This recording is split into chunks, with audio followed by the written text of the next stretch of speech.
Men have been taught, pull out a chair, open the car door. If there's a puddle of water, take that London fog off, Anthony, and lay it across that puddle, right? We're taught to, you look good in that dress, don't say nothing negative. But do you not know men need affirmation too? Men need affirming. I don't care how much you think they're alpha male and macho, this, that, and the other. Percy needs to know that his bald head looks good. Brothers want to know they look good in their suits. And sisters, let me help you. I'm talking real. If you don't affirm, don't let no other sister affirm and you ain't doing it. You better be his number one fan. Yes, you are. Look at Trish. Trish, the turtle of your wife. Your wife. Boy, you can't do no wrong, can you? Listen. Because while that man getting dressed and you act like you don't notice him, somebody is. When he gets affirmation from other people or other women, he just needs to take that for what it is and go on. It should never be enticing because he's lacking. Y'all don't want this conversation? Yeah, y'all too quiet over here. I don't know. But am I helping somebody? For any woman in here to say, that just ain't me, I just don't know how to, there's some self-evaluation that needs to happen. Men and women have needs. And sometimes men aren't as expressive because they don't want to come off as naggers, because they don't want to come off having a sensitive trait. Men have sensitivity too. Here's the other part to this considerate and supportive language. Have each other's back. Do y'all hear what I'm saying? This is something you got to practice. Have each other's back. Now, they could be wrong as two left shoes with you, but not with somebody else. Y'all hear what I'm saying? I need, look, Lady B, I need to be wrong as two left shoes with her, but if somebody, I need some of this. Now, Lady B, you go back, you watch this now. I need some of this right here. And then get in the car and say, you know you shouldn't have did that. I'm cool with that. But we got to ride, baby. We got to ride. Then have each other's back. And when you have each other's back, watch this. It don't start with action. Having each other's back starts with conversation. It starts with what you say. I need to be able to know that you have my back from how you talk to me daily. How you affirm me daily. And here's the last part to this part. This is one of the ones I just want to elaborate on. Here it is. It's real simple. Just care. Just care. If you really care about a person, you're not interested in saying negative stuff. If you just care. Here you are married to somebody 10 years and you don't even care. You just care. And it ought to come through what you do and what you say in your conversation and etc. Be considerate to the other person. Have supportive language. Let me know I can do it. And when I feel like I can't, be the motivating force to say, yes, you can. Be my helpmate. Be the one who's walking with me. Be the one who's supporting me as I uplift you. You are my queen. I am your king. We are in this together. Let's support each other with how we speak to each other. Here's your next one. Whew. Everybody in here just say ouch. You online? Type ouch. Here's number 6. Consistent intimacy and sexual faithfulness. 10 practical things to practice.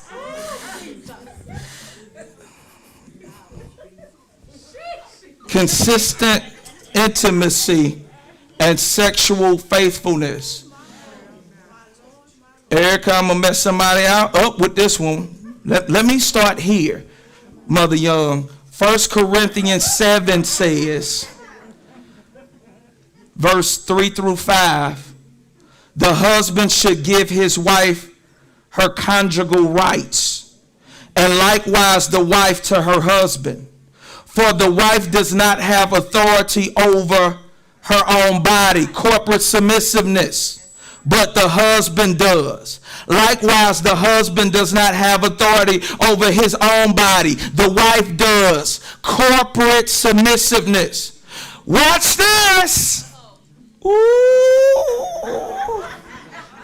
Do not deprive one another, except perhaps by agreement for a limited time only. Like this McDonald's or something, right? For a limited time only, that you may devote yourselves to prayer. If you go fast and pray to hear from God and don't need the distraction of intercourse, that's why you do it. Then come together again. Here's the caveat. Y'all listening? So once you get done with that limited time, hurry up and do it. That's what he said. Man, that's my sister, man. I got too many brother-in-laws here today, man. Watch this. It said, so Satan may not tempt you because of a lack of self-control. Intimacy. Yeah, I got to come down for this one. And I'm talking to the married folk, those who want to be married, you're dating. Don't you forget this. Because divorces do happen over a lack of sex. So watch this.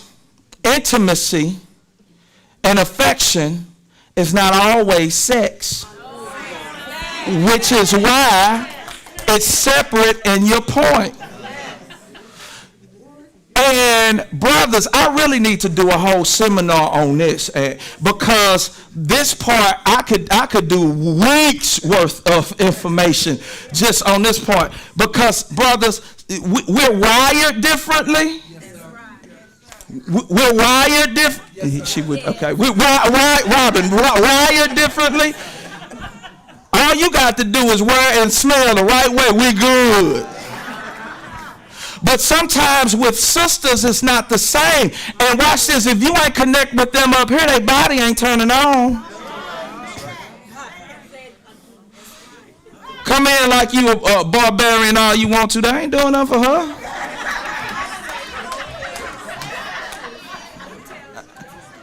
See, and we too afraid to talk about this stuff in church, and it happening all the time. And God knows what's going on. We need to address it, call it out, so we can fix it. So we need to learn, brothers, how to become more intimate with our spouses. And one way of doing it is learning who they are. And you don't have to agree with them. You got to find out a way to connect with them. Because the second you don't connect, you ain't going to connect.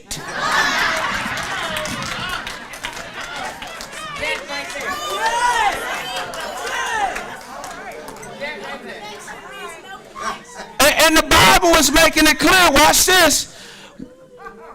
This sexual faithfulness is your commitment to this person in which you are having intercourse with, that allows you to grow with them in so many ways. Watch this. We already know sexual unfaithfulness is by way of adultery in one way, right? We know that. The Bible speaks against it. We already know that. We know that. Here's what we don't talk about with sexual unfaithfulness. Holding back. Oh, sisters, I got to talk to you. And I'm talking to the sisters, and not the men don't do it at times, but it's prevalent, right? I don't feel like it. He didn't say whether you felt like it. Now, there are some other components that go into that, okay? I'm not being insensitive. What I'm saying is that can't be the main goal. He made me mad. Clink, clink. No, don't,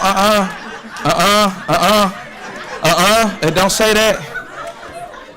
But Joe man, he ain't give me the gift I want. Clink, clink. It didn't say that. It didn't say that. It didn't say that. He didn't do the chores I asked. Clink, clink. Sexual unfaithfulness is to deprive.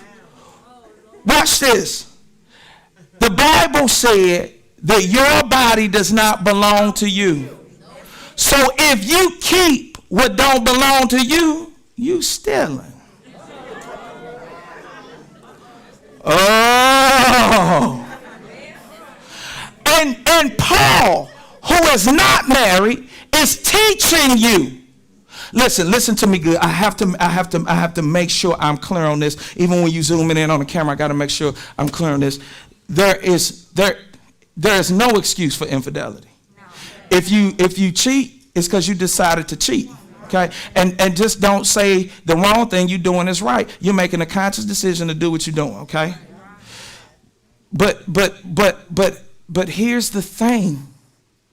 Paul said you got to come together. If you don't, Satan is going to interfere. Satan, you don't think Satan understands the anatomy of a man and a woman and how we are wired and etc.? Do you not know that if your husband is trying to have sex with you and you it's 1 month, 2 months, 3 months, you're in sin. You are unfaithful. You have abandoned a duty that a husband owes to a wife. And if it's a man doing it, you are abandoning the duty a man owes to his woman. I know y'all scared to talk about sex. I don't know how y'all got here, but sex is a beautiful thing, and God made it that way. If you are a couple, listen to me clearly, and you are not having sex, find professional help. I'm being honest. Find professional help. It could be something wrong with the woman's body. It could be, but if there's something because of attitude or there's been hurt in a relationship and mistrust that's caused the person to not want to give, please find help. Do y'all hear me? If you're online, find help. A sexual gauge also helps determine the healthiness of a relationship. Sex is a tool for growth, consideration, and connectivity, not correction and punishment. You don't punish a person and withhold your body. You gave yourself away. And I know somebody's probably saying, Pastor, but you don't know what I went through and you don't know how he hurt me or how she hurt me. I don't, but I sympathize with you. That's why I'm telling you, find help, because I do know for sure what the Bible says healthy relationship looks like. You do not want the enemy coming in tempting you. You don't want the enemy tempting your man, and then once he gets caught, watch this. I'm gonna step on a toe here, but we got to be fair about this, because when that person, whether it's a man or a woman, after they've cheated, and I've dealt with so many situations like this, after they cheat, they get blamed for cheating and being unfaithful, but nobody addresses the lack of faithfulness in the bedroom with the person withholding. Both need to be dealt with. Do y'all hear what I'm saying? Good, so let's move to this next one. Here's your next one. Because I got some stuff for that. Boy, I could keep. I will give Wanda this sub point, so, with just for the sex. Have it often and enjoy it and enjoy them.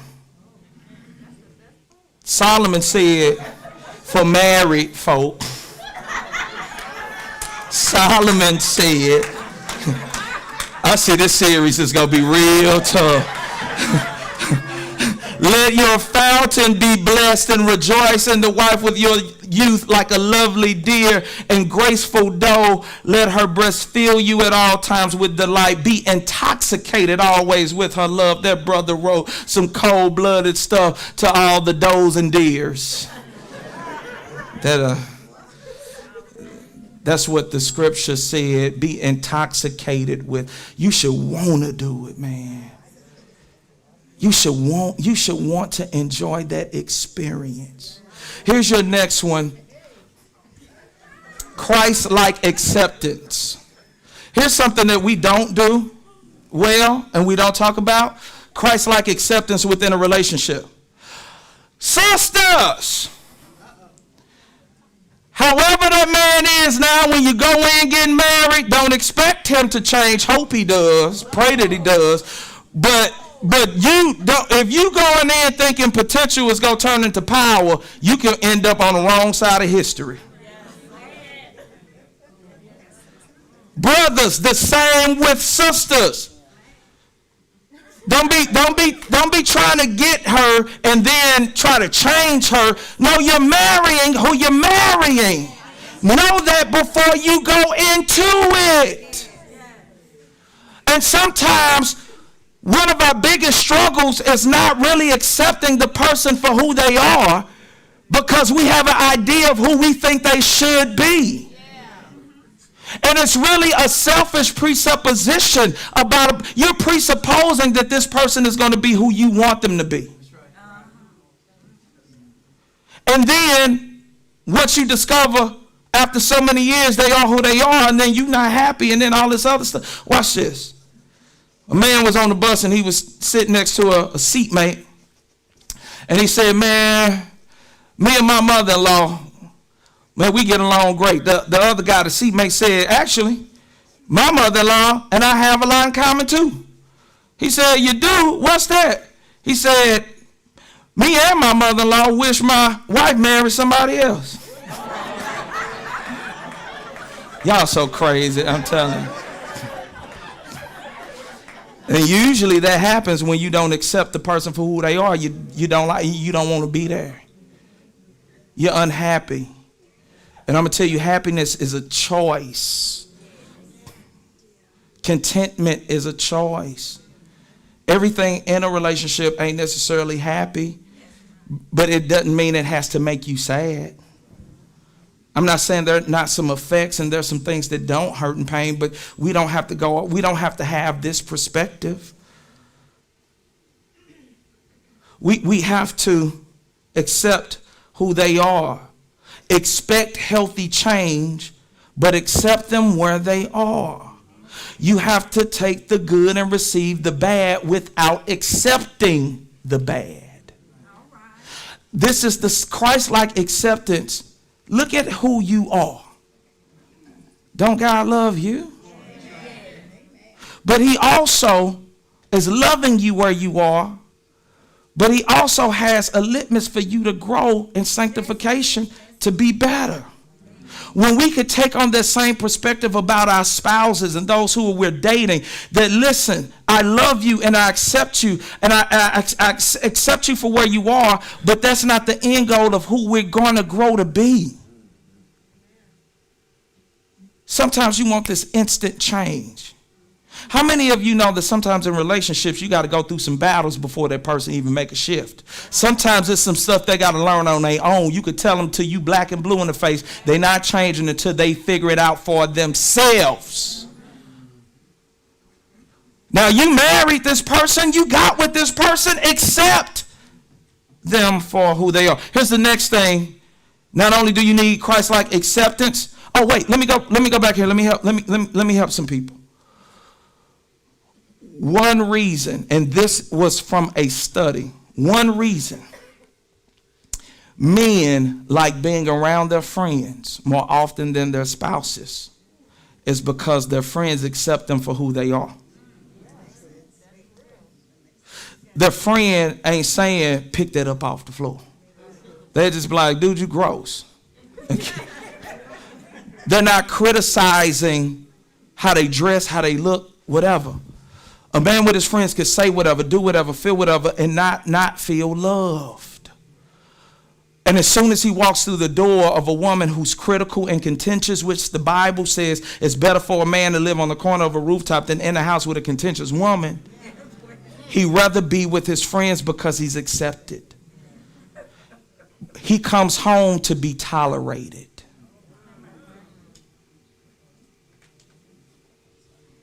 Somebody say, ouch. Oh, y'all ain't want to say that one. Well, say ouch on this one. Christ-like patience. We're almost done here. Christ-like patience. To be in a relationship, you got to be patient with people. They got to be patient with you. They don't like everything about you. You ain't a bag of chips and all that either. You ain't the popcorn with the hot sauce on it. That either. You got to be patient. How many of you know in relationships you have to suffer long? How many people been married 10 plus years? 20 years? 30 years? Ooh. 40, 50, 55. Boy, y'all hand patiently up too. Gonna put them down. Give them some love, man.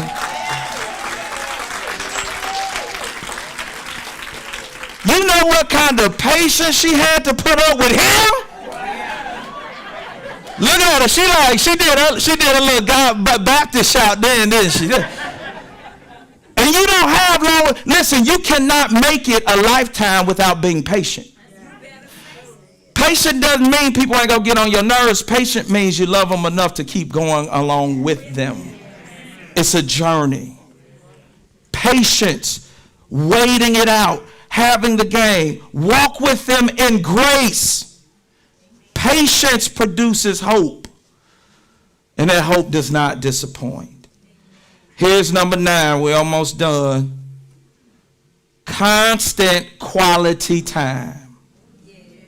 The quality of your time is a reflection of the quality of your relationship. How much time you spend together in quality, not quantity, will be a good gauge for how your relationship health is functioning. If you don't spend quality time with each other, and I mean quality time, really walking with each other in each other's lives, really having an experience with one another and enjoying each other's company and loving the other person and hearing the ups and downs, quality time to be able to communicate and make positive and right and wise decisions. You have to have quality time. Now, let me parenthetically pause here. Because if you want to be married, there is no such thing as privacy. There's a difference from having space versus privacy. Are y'all hearing what I'm saying? I need my own space. I give Lady B her own space. And when I don't give her space, she makes her own space. That girl will go down and not say nothing for 10 hours. She go get her space. But that's not the same as privacy. Privacy means I'm blocking you out. Privacy says this is a me, myself, and I, and there is no that in a marriage. And so watch this. Quality time, you may need your space, but quality time in that moment of space does not mean privacy. You need to connect in conversation. Sometimes quality time is just sitting there on the couch. Sometimes quality time is just laying there falling asleep together. Quality time is defined by your relationship and how things work with you. And watch this. Make sure your relationship is meaningful by heartfelt engagement. Share each other's experience in your time. It's important that while you're having quality time, that you share your experiences with them. If you always talking about your day and you're never hearing about their day, that's a problem. That's a self-indulged issue. Do y'all hear what I'm saying? Quality time. Let me drop this bar on you real quick. 21st century people watching on stream. 21st century, watch this. In quality time, I would suggest to you that you have a tech-free zone. Did y'all hear what I said? A tech-free zone. That means when we're at dinner, ain't no phone. Don't y'all get sick of people? Ain't we supposed to be here together? Facebook ain't going nowhere. It's an app. Pull it up anytime. But this time is for us right now. Put away the tablets. Put away. Listen, man. Listen. If you go out, have y'all ever just seen couples sit there for hours, not say nothing? Food come, food get messed up, food get brought back out, and they still just on their phones. It's like, well, what are you there for? Just to say you left the house? No, anybody in here, when you get with somebody, you want a real engagement with somebody. You want them to be into you, and you want to be into them. You want to make it. Y'all remember them phone calls that when you was on the phone, it said like 20 minutes, and you looked up, and it was 5 hours then passed by, and you had to get off the phone just because you should get off the phone, but not because you wanted to get off the phone. Dang, ain't none of y'all been in love before, dog. See, most of y'all from that generation when your parents told you to get off the phone and y'all had it up under the cover. And then when they walk in, they could see the light from their big phone. And then because the cord was stretched across a cord is...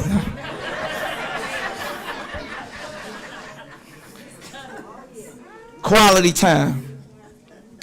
And here's the last reason I want you to make sure you spend quality time. We're going to hit this last thing and we're going to... One reason you have to have quality time, Brenda, people change every day. You change. And you wonder why people grow apart. It's because you're not spending time with the other person as they constantly evolve in life. If I'm only talking to you a couple of days out the week, but we live in the same house, there's an issue because you become a different person over time, and I don't even know who you are, and I've been married to you for years. Do y'all hear what I'm saying? Practice quality time and find you a tech-free zone. Put all that down. It's enough craziness in the world. Find a time to enjoy each other. And while you're doing that, even if you're in a relationship where it's contentious, what did Paul say?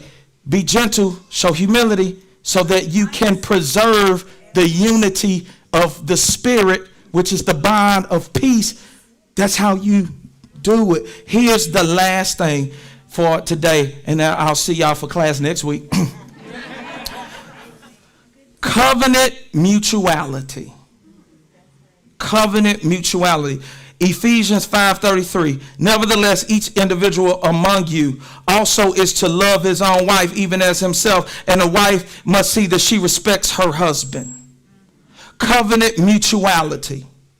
Me, myself, and I must die.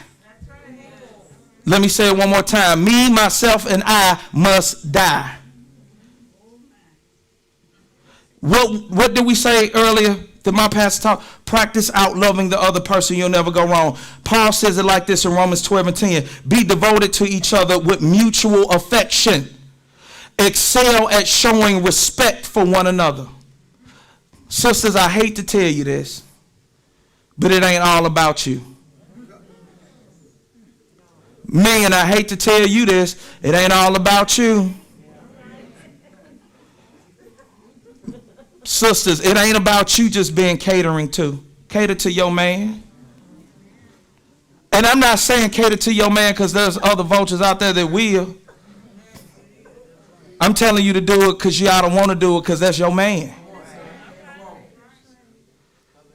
Mutuality says, I'm going to do for you just like I want done for me, but I'm also going to do for you as it fits your need and not what I think it should be.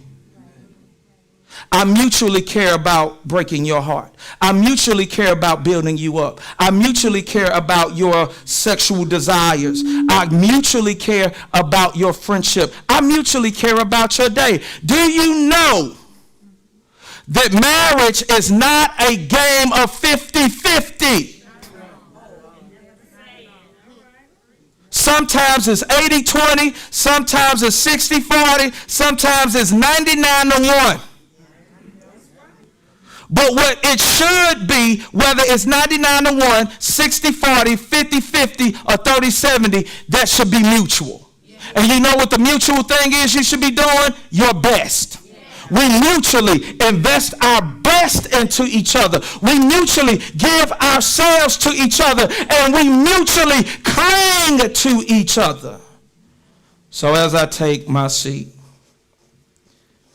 during his courtship with a young woman named Julia Dent, Ulysses S. Grant once took her out for a buggy ride, and they were coming across a flooded creek spanned by a flimsy bridge. Grant assured Julia that it was safe to cross, but she was afraid. And he said, "Don't be afraid, I'll look after you." Well, Julia said, "I'll cling to you with whatever may happen." And true to her word, she clung tightly to Grant's arm as they drove safely across. Grant drove on into thoughtful silence for a few minutes. Then he cleared his throat and said, "Julia, you said back there that you would cling to me whatever would happen. Would you like to cling to me for the rest of our lives?" She would, and they would get married in August of 1848. We must cling. We must cling to God. We must cling to his word. We must cling to our oath to one another, and we must cling to our mate and cling to these 10 principles and cling to the blessing that comes from these practices. And what blessing that you should cling that comes from these practices is the blessing of an awesome future with your companion. That's part 1 of our lesson. Give God some praise.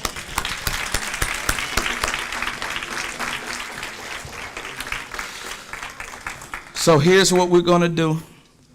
We're going to invite anybody who wants to, just by the showing of your hand, if you want to connect to Impact Church or you want to give your life to Christ, we're going to hand you a card for you to be a part of this fellowship. You may say, "Pastor, I'm not baptized. I want to be. I want to give my life to Christ. So I'm ready to make that commitment now." You may have already given your life to Christ. You may be standing in the need of a fellowship in the church home, and you're saying, "Pastor, I'm making my connection to